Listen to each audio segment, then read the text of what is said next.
Hi, today we've got another soldering station to take a look at. This time it's the AiXun T3B. I had a lot of requests for a review of this station.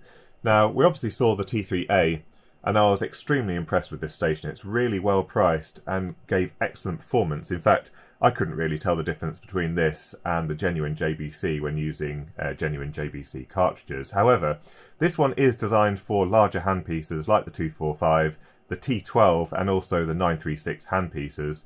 Some people prefer a smaller handpiece for smaller soldering jobs, even though you can get cartridges for the T245 that are extremely fine. So this one is specifically designed for JBC's 210 and 115 handpieces. Now this is the C210, and compared with the 245 you can see it's quite a bit smaller, but the main difference is that with the smaller handpieces comes finer geometry tips.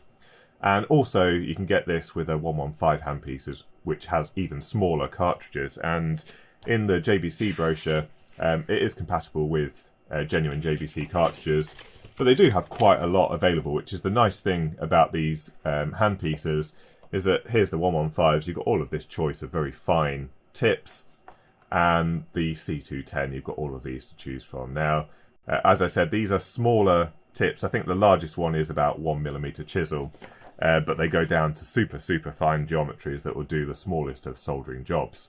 So the station that I've got here, I bought from this store, the China Phone Fix Tool Store. It came in at $135 for the T210 with 3 tips and the 220 volt version, so $135. You can get it in a 110 volt version as well, and you can also buy the T115. It is slightly more expensive, so that comes in at about $155 shipped. But this arrived very quickly. Even during this peak time, I managed to get mine within about 2 weeks. There is another store on AliExpress that's selling it slightly cheaper. It says here only with 1 tip, so that's possibly the reason for it being $5 cheaper. And the 115 version is quite a bit more expensive, so I think it's probably safer to buy it from here. And they've got the specifications here, very similar to the T3A in its general design, but we'll take a closer look at that in a moment.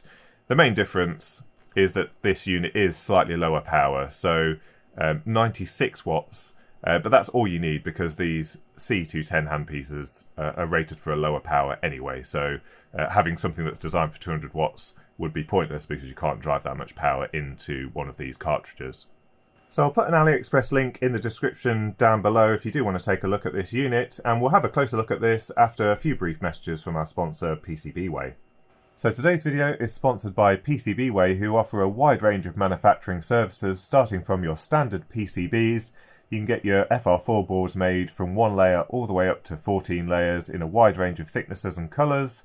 You can also get your boards made on aluminium or copper substrates for those high power LED applications, onto Rogers PCBs for your RF boards, and also HDI boards for those super high density BGA type PCBs. They also offer PCB assembly, either surface mount or through hole, starting from $30 for 20 pieces. And more recently, they've started offering an additional range of mechanical options. So you can get your parts 3D printed, CNC machined, or you can even get injection molding or vat casting for lower quantities of your mechanical parts. So don't forget to visit PCBWay if you're thinking about getting some of your projects made. So with the T3B, I think we've got a slightly better setup compared to the T3A, and that's because of the design of the handpiece cradle. So first of all, we've got the handpiece, and that plugs into the back of the handpiece cradle, and then we have a slightly thicker lead, but this is actually extremely flexible, that then comes out the back of it and plugs into the back of the control unit, which is slightly different to what we saw on the T3A, where the connector came out the front here. But what it means is this can sit somewhere towards the back of your bench. You've got the AC plugged in at the back, you've got this lead coming out the back, and then you've got access just to the controls at the front. And then this can sit much closer to you on your bench without having the AC cable and the big unit in the way. And so this is in a much more suitable position, and then you can just start soldering. You've got a guaranteed length of cable, so you're not dragging it across the entire bench, and the whole setup just works a lot better. So let's take a closer look at the individual parts. The controller itself looks very similar to that of the T3A. However, when you compare them side by side, you can see there are a few differences. So first of all, On the T3A we had this 5-pin connector that went off to the various handpieces. On the T3B we just have a latching power switch so we can turn the system on and off from the front of the unit. The next thing to notice is the T3B is actually slightly deeper. I'm not sure why yet, so we'll open it up in a moment and have a look, but for some reason the lower power version is actually bigger. And then finally, if we take a look at the back of the unit, on the T3A, sorry, we had the IEC connector, the power switch at the back, and then we had this 24-volt output if you did want to use the power supply that's built into it to power a few other things. And then we had a banana jack that was used for sensing when the handpiece was in the cradle. So it's just a single cable that went off to the handpiece cradle to detect when the handpiece was in there, and then we had the ESD port. On the T3B, you can see we've got a fused IEC connector. This one just relied on the fuse that's built into the AC to DC converter. We have an external fuse here. We've got the connector that goes off to the handpiece cradle. We've got the ESD grounding port, and then a bit of ventilation. There is also a very slight difference in the finish. You can see this is sort of more of a brushed finish, and this is just you know, kind of a matte finish, but a very nice looking unit. And again, the build quality is really nice. That's one thing that was quite impressive at this price point, is that we've seen the various other stations that you can get at this price point, and none of them come close to the build quality and the finish and the design of this, which is why I do quite like this unit. On the side here, again, we have the same USB-C port for firmware upgrades. And an important point to mention, I don't know if it still applies to this one, but certainly on the T3A, you must have the AC disconnected when you plug the PC in to do the upgrade, because this one actually supplies power. So when you plug them in, you've got a chance of ruining your USB ports. So what we'll do now is we'll try and get the back cover off, and we'll see whether we still have to remove the plastic front to get to the front panel PCB. Right, so we've taken the cover off the back of the unit, and we've got what looks like quite nice construction. There's a few safety things that I want to check once we get a little bit deeper. But we've got the IEC connector, which is obviously a snap-in unit, but they've also glued it in to stop it accidentally falling out, which is quite a nice touch. We've then got this PCB at the back with the start earthing point that goes to the banana jack. It also goes off to the main part of the chassis and is crimped onto the IEC connector. So again, good looking crimps with extra heat shrink sleeving, although it's come off slightly there on the phase connection. And then we've got a flexi cable that goes off to the front PCB, which has the connections for the soldering iron connector. The only thing I do want to check is whether there is any insulating material between this flexi cable and the underside of the AC to DC converter. However, again, you can see it looks quite nice. There's quite a decent design going on there. The extra depth appears to be because we've got this extra little PCB here that is for these connectors, so that's probably why they've had to increase the depth of this. So let's see if we can go a bit deeper. It does unfortunately look like we are going to need to try and remove the front cover. It can be, I know some people had a bit of trouble removing this. What I did last time is I heated it up with the hot air station, just set to about 120 degrees, and then used a suction cup to pull the front off once the glue had got a little bit soft. So hopefully I can do that again without any damage, because I do quite like the unit.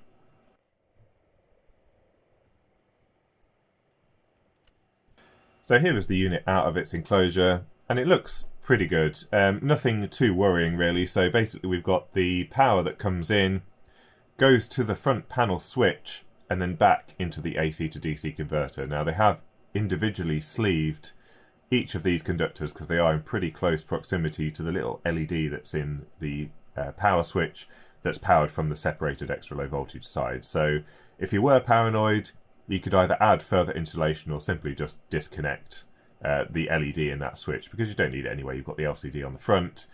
That's the only area really where there's potentially any risk here. Now in terms of the AC to DC converter, this is a single voltage input, so it does matter whether you pick the 220 or the 110 volt version for your region, so make sure you pick the right one. But everything here looks fairly standard, nothing too worrying. In fact, it looks like a fairly decent design. There's three components really that will say whether this is safe or not in terms of electric shock. That's the optocoupler, the transformer, and then the little suppression capacitor that goes from primary to secondary. And the transformer looks pretty chunky.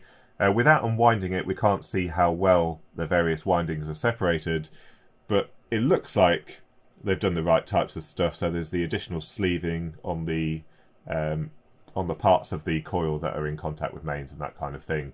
But as I said, we can't tell other than insulation resistance, which I did quickly check. I've only got the ability to test that up to 1000 volts, but there was no impedance that my system could measure. So certainly no immediate alarm bells. And they have got a fairly decent setup going. So we've got the glass fuse, first of all, suppression capacitor, common mode choke, bridge rectifier, the NTC to reduce the inrush into this large capacitor that's charged up at about 350 volts DC. And then we've got the switcher electronics. We've got the switcher IC here with the main switching element. That will have all the snubber and everything around it. Into the transformer. And then into the low voltage side. And then we've got our optocoupler for feedback. So really nothing too worrying really. You can see a little TL431 sitting down there. But yeah, that seems to be fine. I did mention I was slightly worried whether or not this had the appropriate isolation underneath the PCB. But you can see that they have put this insulating material underneath the AC to DC converter. So this should be fine to sit underneath here. Again, you might want to add a bit more if you're paranoid. Everything looks fine there. So let's take a look at the front panel PCB a little bit closer. Here is the front panel PCB, and there's not a huge amount on here really. I don't see anything like a dedicated converter for the thermocouple that's in the tips. So what we have is the 24 volts coming in to this connector here. Then we have a DC to DC converter for the electronics on here. This obviously all can't run at 24 volts. The main micro here is an ARM device, a GD32F305 from Giga Device. For some reason they haven't used an STM32. Maybe that's to do with supply shortages, but that one's basically going to be functionally similar.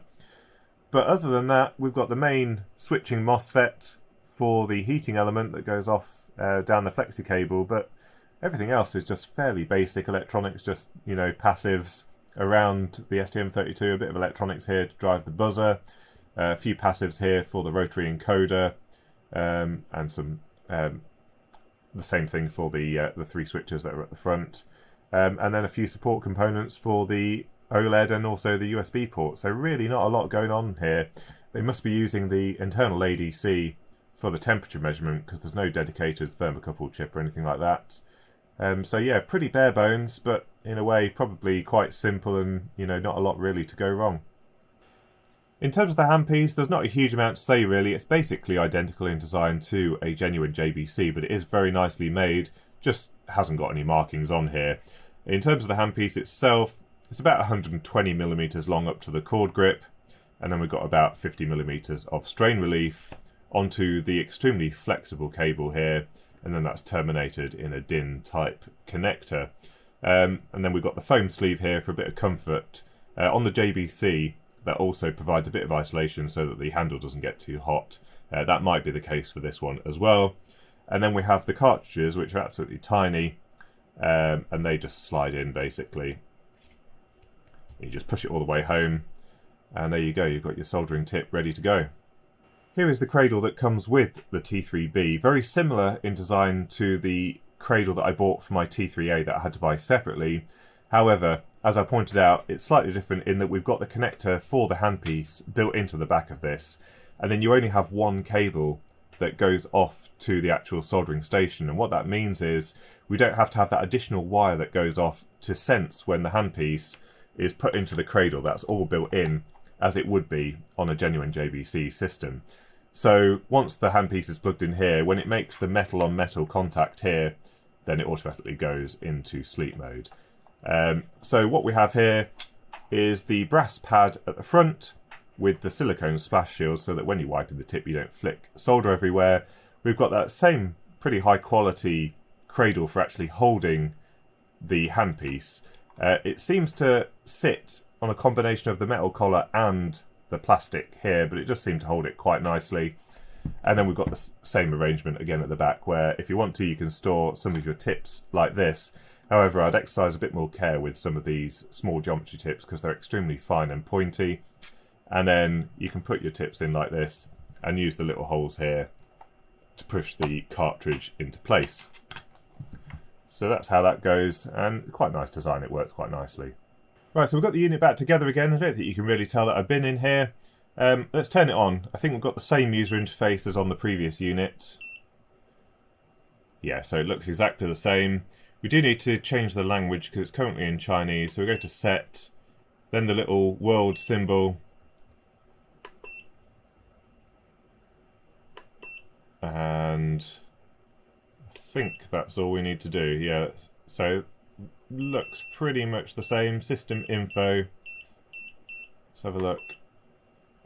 So version 1.05. So we might just do a firmware upgrade quickly to see what the latest is for this. Before we do anything else, I do want to turn off that sound.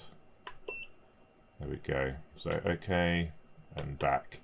So let's quickly do a firmware update before we go any further. Right, so having connected it up, you can see there is no new version, so 1.05 is the latest for this particular unit. Right, so with the latest version of firmware on there, we should be able to give this a test. So we'll take it out the cradle, and you can see it's extremely rapid heating there. The set point's 325, so we overshoot a little bit. I guess the downside to having an extremely fine tip like this with very low thermal mass is that it does heat up very quickly, but it can have the tendency to overshoot there as well. But we've got the temperature set to 325, so let's check the calibration. Got some Solder King solder here, and we'll try measuring the temperature on the temperature sensor here.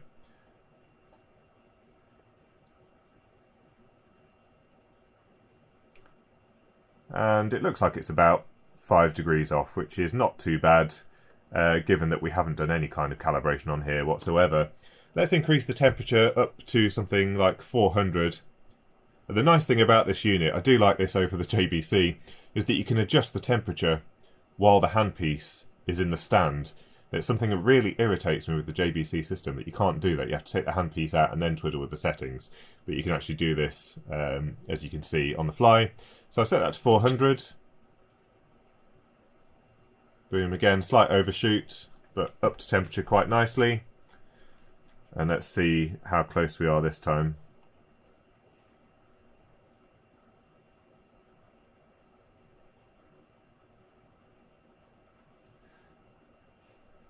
Not too bad at all, really. Yeah, about 13 degrees out, which is pretty good, really. So that's quite good, just with the off-the-shelf calibration. It does come with 2 other tips. So we've got a bent tip, which is handy for getting in certain angles. And then also one of the knife tips that a lot of people find handy for drag soldering and that kind of thing. One thing I would say is because these are such small tips, it's very easy to poke your fingers with them. I don't actually think this is a good idea to store them in here. You're probably better off finding some other storage solution or keeping them all in here, because I have already poked my finger once when I had it sat in the little holders at the back here. So in terms of the user interface, we've seen how that all works. Everything is absolutely identical. It looks like in this particular instance they've set the temperature right down to 0 when you're not using it, which seems to be fine because this is extremely rapid heating up because of its small thermal mass. So let's have a quick go at some actual soldering on some PCBs and see how that goes. So we're just going to solder up a couple of parts on this PCB. This is an earlier PCB that I had made for the GPS Disciplined Oscillator project, a project that I'm planning to revisit. We started to experiment with this design, but then when it came to designing the main PCB, I started to make it a little bit more complicated than it really needed to be. So I think what I'm going to go with is a slightly more modular design, where we've got an oscillator board with the DAC on there, and then we have a separate processing board, a separate front panel board, and maybe a separate output board. Something that means that we've got a bit more flexibility, and also I don't have to think of everything and get it all onto one PCB, because the problem was I was ending up with this massive task of trying to design a board that would work without having fully experimented with all of the things that I actually wanted to try. So we're going to revisit this project soon, but we'll just solder a few parts on here to see how the system behaves when soldering some surface mount parts. Now, one thing to bear in mind, I am planning to order some proper JBC tips, but we've only got these ones here at the moment because I thought a few people might want to know whether this system is any good in advance of the Black Friday offers. So we're just going to try with the supplied tips to start with. So I've switched to the knife tip because it suits these size pads a little bit better. These are 0805 pads.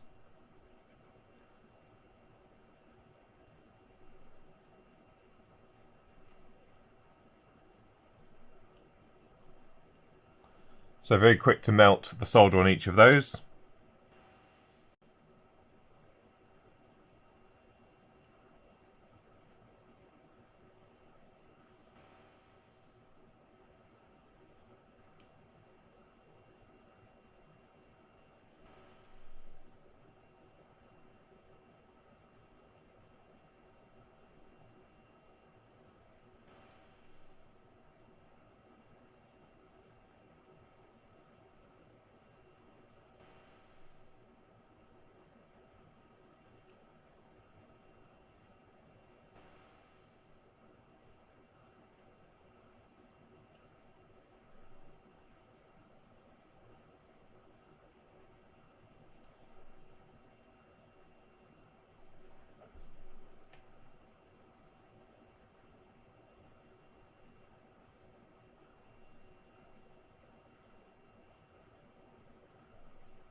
There we go, not the best soldering technique with the knife tip, but you get the idea. It seems to get a lot of heat there into the pads. And I don't really expect too many issues trying to flow some solder onto one of these large gold pads, but let's try it anyway.